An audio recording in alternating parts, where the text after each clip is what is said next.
അതുപോലെ പാമ്പിനെ സ്വപ്നം കാണും. സാധാരണയാണ് ഒരു കണക്കിൽ ചീത്തയാണ്. കാരണം ഞാനത് പറയുന്ന സമയത്ത് അവിടെ നമ്മളൊന്ന് ശ്രദ്ധിക്കേണ്ടത് എന്താണെന്ന് ചോദിച്ചാൽ, ഈ സ്വപ്നം കണ്ടതൊന്നും കൂടുതൽ നമ്മൾ പറയാതിരിക്കലാണ് എപ്പോഴും നല്ലത്. കാരണം നമുക്ക് ഒരു സ്വപ്നം കണ്ടു, നമ്മൾ മറ്റുള്ളവരോട് അത് പറഞ്ഞു, അതിന്റെ ഒരു യഥാർത്ഥ വ്യാഖ്യാനം അദ്ദേഹം നൽകിയില്ലെങ്കിൽ ചിലപ്പം ആ നൽകിയത് എന്തോ അത് നമ്മുടെ ജീവിതത്തിൽ സംഭവിക്കുമെന്ന്. അപ്പൊ അതുകൊണ്ട് ഇന്ന ജീവികളെ സ്വപ്നം കണ്ടാൽ ഇന്നതാണ് എന്നൊക്കെ അറിയുമ്പോ ചിലപ്പോൾ നമുക്കൊരു ബേജാറുണ്ടാവും.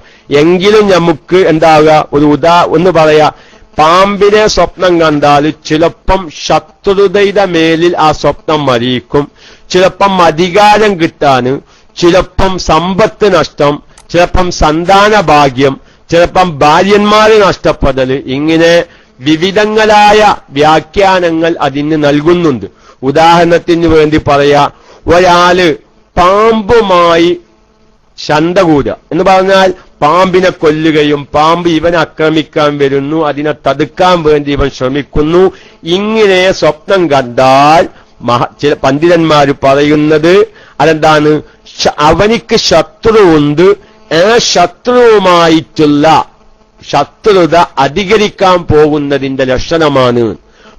അങ്ങനെ പാമ്പ് ഇവനെ ആക്രമിക്കാൻ വരുന്നു, അതിനെ തടുക്കാൻ ഇവൻ നോക്കുന്നു, പാമ്പ് തിരിച്ചും ആക്രമിക്കാൻ നോക്കുന്നു. ഇങ്ങനെ പാമ്പുമായി മല്ലടിക്കുന്നത് സ്വപ്നം കണ്ടാൽ ശത്രുവിന്റെ ശത്രുത അധികരിക്കുന്നതിന്റെ ലക്ഷണമാണ്. അതുപോലെ തന്നെ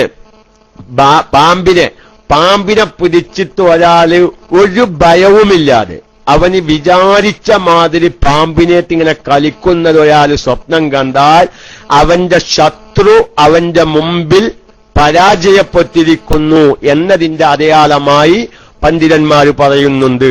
അതുപോലെ തന്നെ ഇനി അത് പറയുമ്പോൾ ആരും ബേജാറാവണ്ടോ.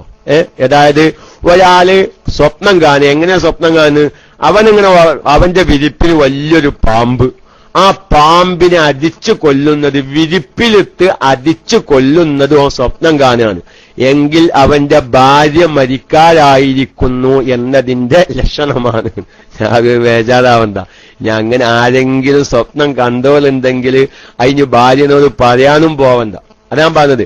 നമ്മൾ ഈ സ്വപ്ന വ്യാഖ്യാനങ്ങളൊക്കെ എന്തെങ്കിലും പഠിച്ചു കഴിഞ്ഞാൽ ചിലപ്പോ എന്താവും, അത് കേൾക്കുമ്പോ ഇങ്ങനെ എത്ര സ്വപ്നം, ഇന്ന കാര്യം സ്വപ്നം കണ്ടാൽ ഇന്ന രൂപത്തിലാണത്രേ, ഇന്ന കാര്യം സ്വപ്നം കണ്ടാൽ ഇന്ന രൂപത്തിലാണത്രേ എന്നൊരു വിവരം നമ്മുടെ മനസ്സിലുണ്ടെങ്കിൽ, നമ്മുടെ മനസ്സിന് ഉറപ്പില്ലെങ്കിൽ ചിലപ്പം പല പ്രശ്നങ്ങളുണ്ടാവും. അപ്പൊ ഏതോ സ്വപ്നം കണ്ടാൽ അവന്റെ ഭാര്യ മരിക്കാറായിരിക്കുന്നു എന്നാണ് അതിന്റെ അർത്ഥം. അതുപോലെ തന്നെ ഒരു ഗർഭിണിയായ പെണ്ണൊരു പാമ്പിനെ പ്രസവിക്കുന്ന സ്വപ്നം കാണുക. അവര് ഗർഭിണിയാണ്. ഈ ഗർഭിണിയായ പെണ്ണൊരു പാമ്പിനെ പ്രസവിക്കുന്നത് സ്വപ്നം കണ്ടാൽ അവൾക്ക് ജനിക്കാൻ പോകുന്ന കുഞ്ഞ് മാതാവിനെയും പിതാവിനെയും ആക്രമിക്കുന്ന കുഞ്ഞായിട്ടാണ് ജനിക്കാൻ പോകുന്നത് എന്നതിന്റെ അടയാളമായി പണ്ഡിതന്മാർ, സ്വപ്നവ്യാഖ്യാന പണ്ഡിതന്മാർ പറയുന്നുണ്ട്. അതുപോലെ തന്നെ ഒരാളുടെ കൃഷി, നല്ല കൃഷി, നല്ല വാഴ കൃഷിയോ അല്ലെങ്കിൽ നെൽകൃഷിയോ അല്ലെങ്കിൽ അതുപോലത്തെ പയറോ എന്തൊക്കെയോ കൃഷി അവൻ ഉണ്ടാക്കിയിട്ടുണ്ട്. ഈ അവൻ ചെയ്ത കൃഷിയുടെ ഇടയിലൂടെ പാമ്പ് ഇങ്ങനെ എഴഞ്ഞു പോകുന്നത് സ്വപ്നം കണ്ടാൽ നല്ല വരുവെള്ളം വന്ന് ആ കൃഷി നശിക്കാൻ പോകുന്നതിന്റെ അടയാളമാണ്. ഇങ്ങനെ ഒരുപാടുണ്ട്. ബാക്കി നമുക്ക് അടുത്ത ആഴ്ച പറയാം. അപ്പൊ ഞാൻ പറയുന്നത് ഇങ്ങനെ പാമ്പുമായി ബന്ധപ്പെട്ട ഒരുപാട് കാര്യങ്ങളുണ്ട്. മഹാനായ ഇബ്നു സീരീൻ റഹ്മത്തുള്ളാഹി അലൈഹിനെ പോലോത്തവരൊക്കെയും സ്വപ്ന വ്യാഖ്യാനം എന്ന് പറഞ്ഞിട്ട് വിശാലമായ ഗ്രന്ഥങ്ങൾ എഴുതിയിട്ടുണ്ട്. അങ്ങനത്തെ ഗ്രന്ഥങ്ങളൊക്കെ നോക്കിയാൽ ആനനെ സ്വപ്നം കണ്ടാൽ, പാമ്പിനെ സ്വപ്നം കണ്ടാൽ, നായന സ്വപ്നം കണ്ടാൽ, വ്യഭിചരിക്കുന്നത് സ്വപ്നം കണ്ടാൽ, അതിന്റെ ഒക്കെ വ്യാഖ്യാനങ്ങൾ നമ്മുടെ ജീവിതത്തിൽ ശരിയായേക്കാം, ചിലപ്പം ശരിയാവാതെയും വന്നേക്കാം.